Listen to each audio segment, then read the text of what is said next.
This is Deborah Johnson for Women at Halftime, and I'm passionate about helping women use their untapped skills, resources, and talents to create their ideal work and lifestyle, making a difference in their second half.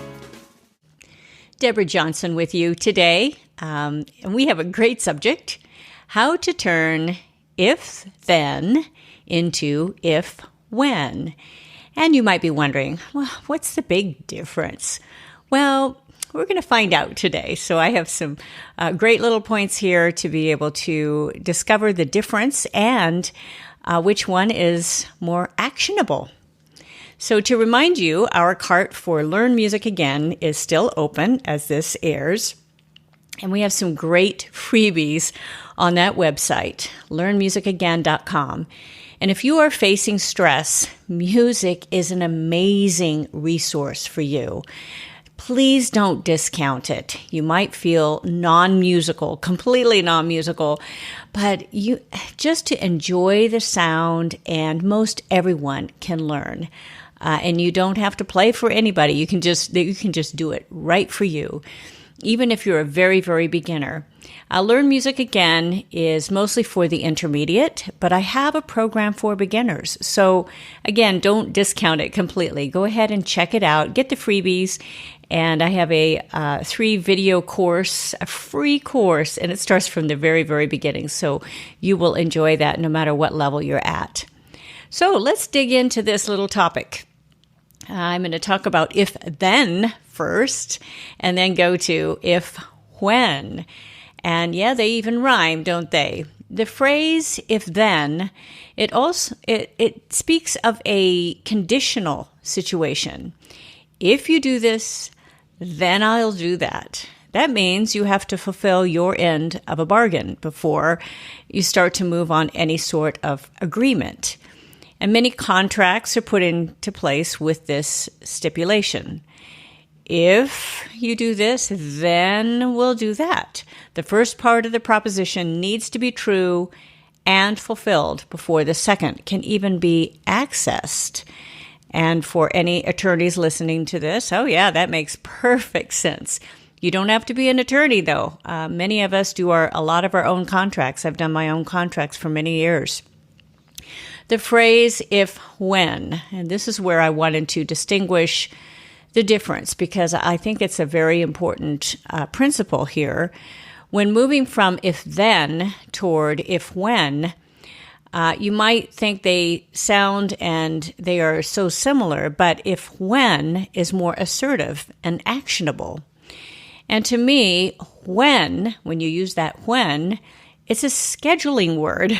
And when you say when, you put it on your calendar to actually start doing a project.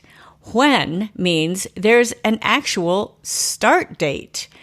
So that's really the pretty much of that difference as you look at both of those small phrases. So, and if you want to move from if-then to if-when, you need to start. This episode will give you some ideas on how to do that and what to do first, especially if you're feeling stuck and stymied right now. You may not know where to begin, but we'll cover 3 steps here: to start, to develop a routine, and not to quit. All of those 3, if you can implement any or all of those, you will move forward. So starting is first. And when I think of starting, I think about pushing off of a running block at the start of a race. Or maybe the gates opening, releasing the horses for a horse race.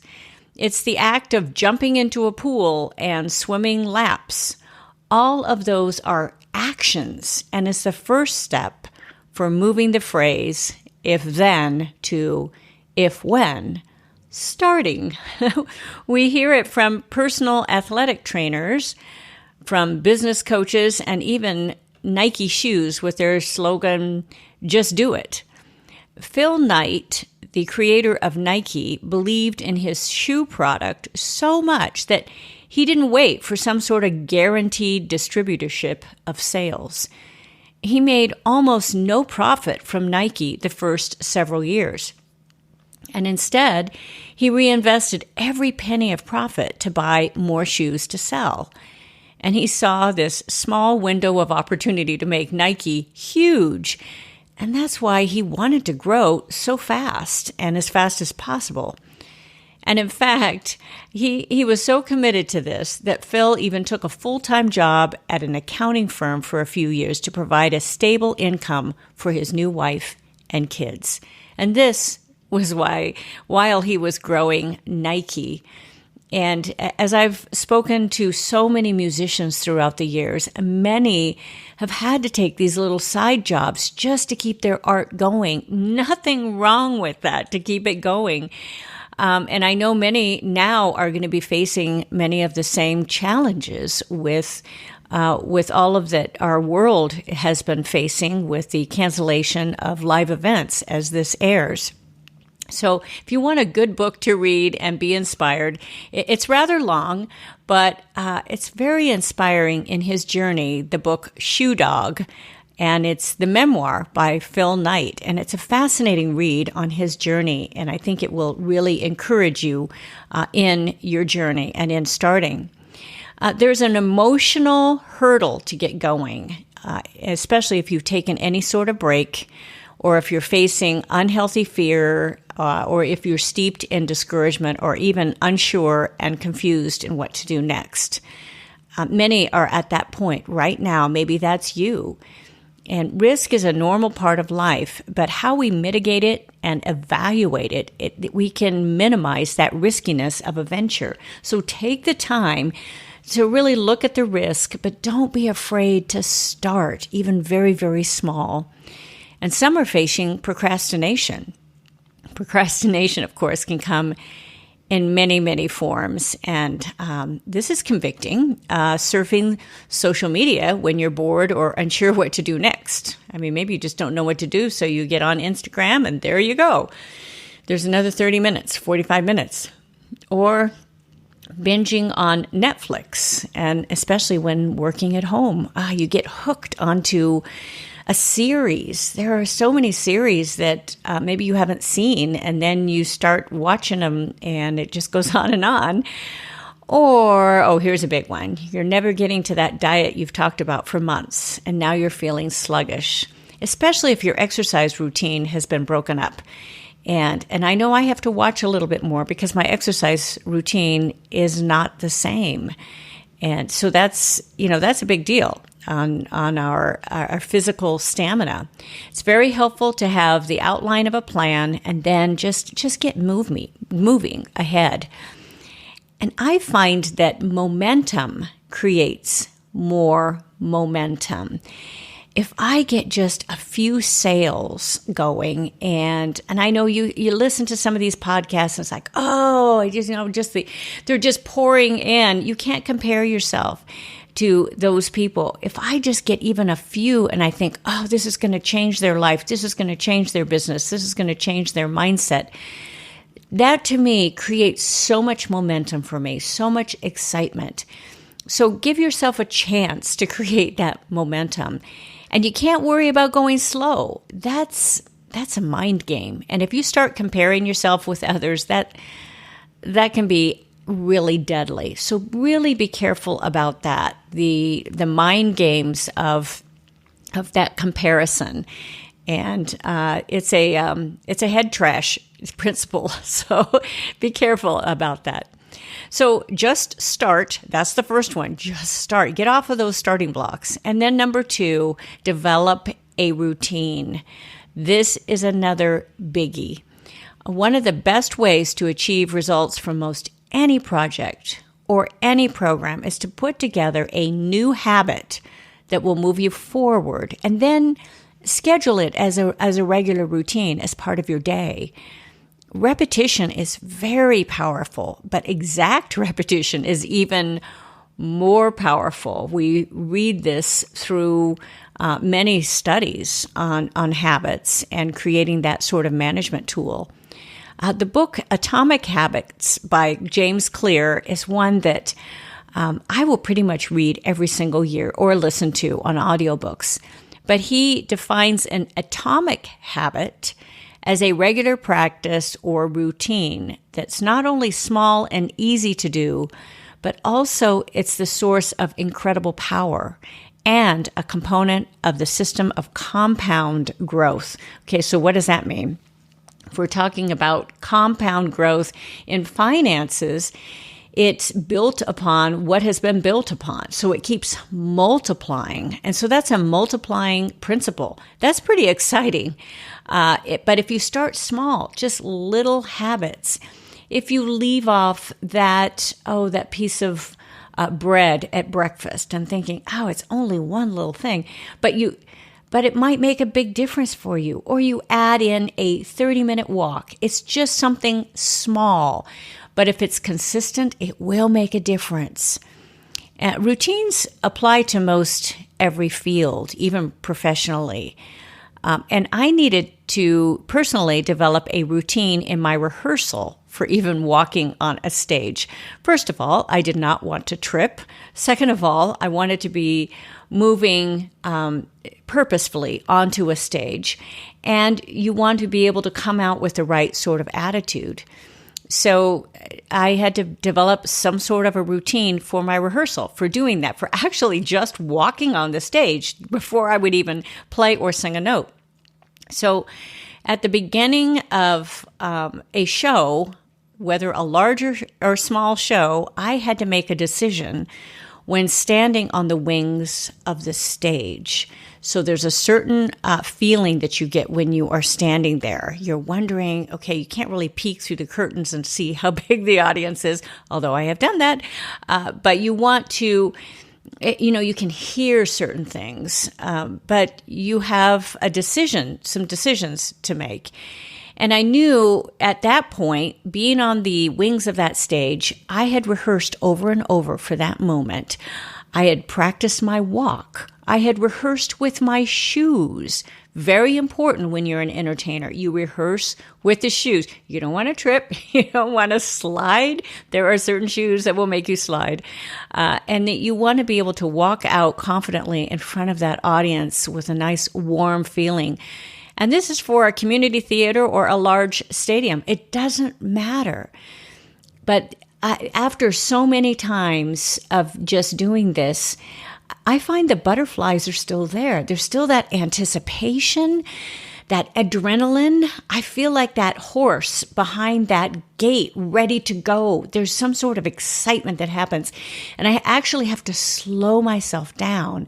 And that has to be practiced.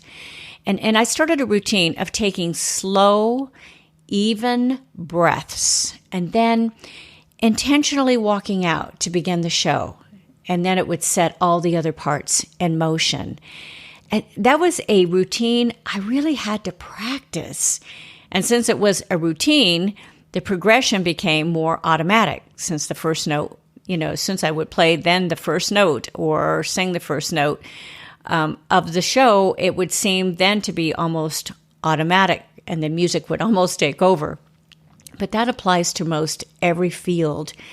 And it applied toward headline shows that I would do even with dialogue and rehearsing that back and forth and having that same feeling, knowing when you're going to leave a pause and leave what's called a beat in theater. So it all applies to almost every field in rehearsing a sales presentation and how your voice sounds, the tone of voice, and taking a breath and stopping so you don't just lunge into it. And it really applies to so many areas of life and as well as business. Rehearse where you're going and then take that slow, even breath and step out on your stage. So again, first of all, you have to start. Mental decision to start and not just stay where you're at.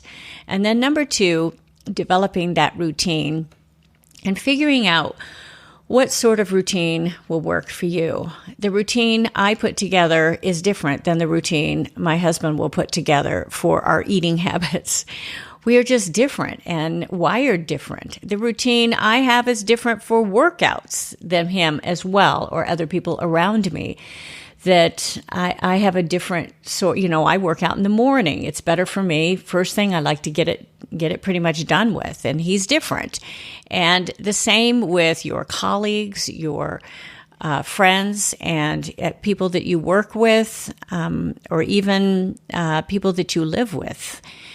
So anyway, that's very important with routine. And step number 3, I'm getting to this one here, which is so very important.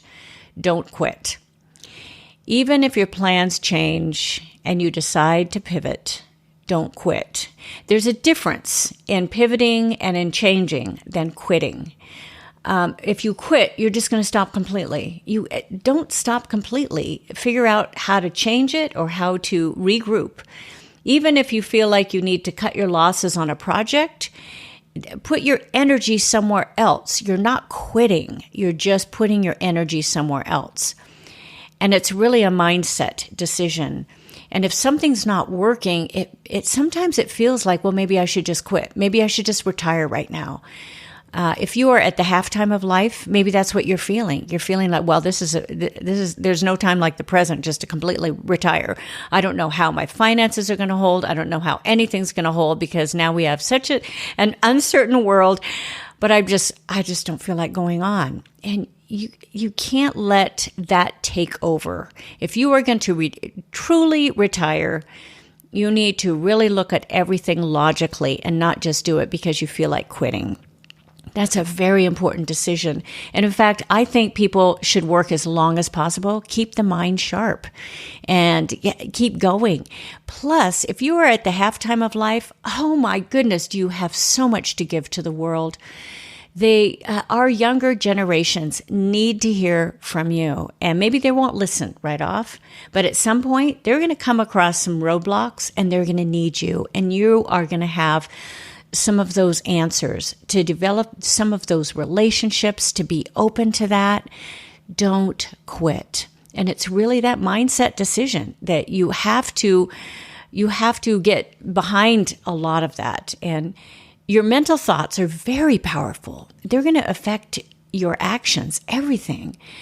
Your feelings and your emotions, they can definitely get in the way. And you have to learn to control those thoughts and then your actions. And it's not easy. I mean, even as motivated as I am and all of the things I have going, and I love my work. I love what I do. But there are days when I think, why am I working so hard? What am I doing? And you almost feel like, well, maybe I should just quit for a while. And those are horrible. I can't even believe that enters my mind. Be very transparent here. But oh my goodness, that's not common. I don't think that's normally me, but there are some days when you look at what's going on around you and you think, oh, is it worth anything? So be careful of that. Be careful and just know, give that some space. And it's a decision we all have to make. And one of the most inspiring quotes I found on perseverance is by the British runner Derek Redmond. When he was asked, how do you become successful? This was very interesting. He replied, the easiest and most relevant answer is to get up just one more time, then you've been knocked down. Okay, let me read that again. The easiest and most relevant answer is to get up just one more time, then you've been knocked down. Wow. Okay, so let me tell you a little bit about Derek. He expected to medal in the 400-millimeter race at the 1992 Barcelona Olympics. So it was a little while ago. But a hamstring injury forced him to pull out during the semifinals. But he decided to limp on. And his father, this is just such an incredible story. His father, Jim, made his way onto the track to help his son continue. Can you just picture that for a moment? You see your son out there on the track struggling to go on, and you decide, I'm going to get beyond all of this. I'm going to go down and help my son. He knows his son is not going to win, but his son goes down to help his son keep going, to keep continuing. And just before the finish of the race, Jim, his father, made his way off the track, and he let go of his son to let Derek finish completely on his own. And this prompted an ovation by the crowd of 65,000 in the stands. Can you just picture that? A father going down to help his son finish because he knew how important it was to finish and not to quit. What a wonderful visual. It just gives chills just to think of that scene. I'm sure you can find a video somewhere online, but you can read the story many places. Derek Redmond. So let's talk about you. What is your excuse? Do you have an excuse or a viable excuse? Oh, I don't know. Derek could have, he could have given up completely, but he decided to finish the race. He wanted, even though he had that injury, and many athletes have faced really incredible injuries. I mean, it's just part of it. When you are pushing your body like that, you are going to face some injuries. It's just part of what being an athlete is. So just kind of look and see, evaluate. You may not be an athlete and you're thinking, oh, I'm still having trouble finishing my race. I'm still having trouble going on. So when I think about persevering and going on, I think about the words determination, I think about perseverance, and I think about tenacity. All of those words that come to mind when looking at what Derek did in 1992. And you can come up with excuse after excuse, and so can I, about not finishing, about not getting to work or not even starting. Now, some of you need a little break. That's okay. In fact, as I am recording this episode, just yesterday, I took a little mental break. I needed an emotional break because our third son had just moved out and took a job across the country. To me, that was a very emotional day for me. It really affected me, saying goodbye to each of our sons. And we keep up with our sons very, we make sure the communication is there. But just when you see them drive off, it is, finally you feel a couple things. You feel relief that they are finally launched and on their own, and you're really happy for him. We are very, very happy for him. But I realized, too, this is a new chapter for me as a mom. And I've made certain decisions in my career to put off working as much during my working days and years to be able to make sure I spend time with our children. Someone needs to raise those children. And we were very committed to doing that. I have never not worked, but I've been able to develop the business of working independently, which has been wonderful with my schedule and with being able to be there with our kids. But to me, there's times when you just need to, take a little break, and that's okay. But if you come up with excuse after excuse about, not starting, not finishing, not working, there's something wrong. And most of us don't have a pulled hamstring, competing at an elite level in an Olympic race. But, you're in your own race. I'm in my own race. I don't need to compare myself to anyone. So you can keep saying if then through a recession, through financial difficulties, and through a pandemic. Or you can take some action with if when. First, starting, then developing a good routine that not only works for you, but that will move you ahead with your goals little by little, just little steps by little steps. And then lastly, determine and decide that you won't quit. And in fact, if you need to, write those words down somewhere where you'll see them every single day. just write them down. You may need to put them on your mirror. You may need to put them on a little Post-it or just as a prompt on your computer. But somewhere it just says, don't quit.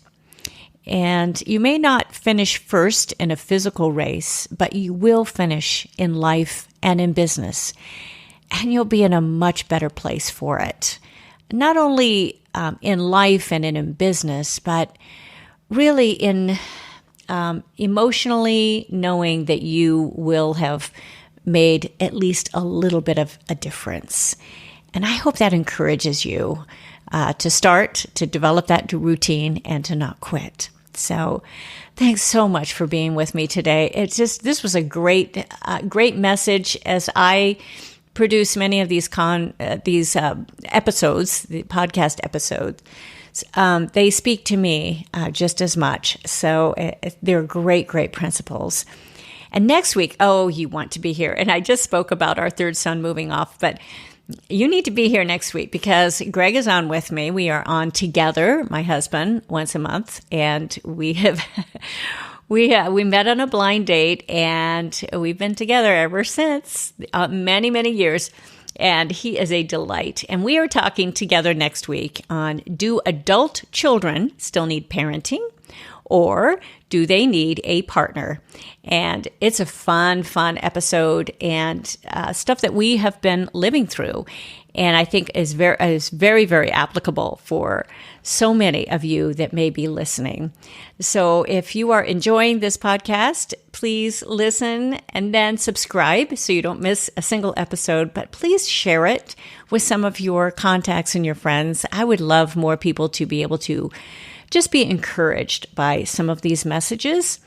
And also, I'd love you to write a review if you feel so inspired, or maybe you're not inspired, but you will write a review anyway. So thank you for doing that. I love reviews. And so you can always reach me at goalsforyourlife.com, womenathalftime.com. I have some other websites as well. Remember that our learnmusicagain.com that program is going, so get your freebies. And I will look forward to seeing you next time. Deborah Johnson. Bye for now. Thank you for joining us on Women at Halftime.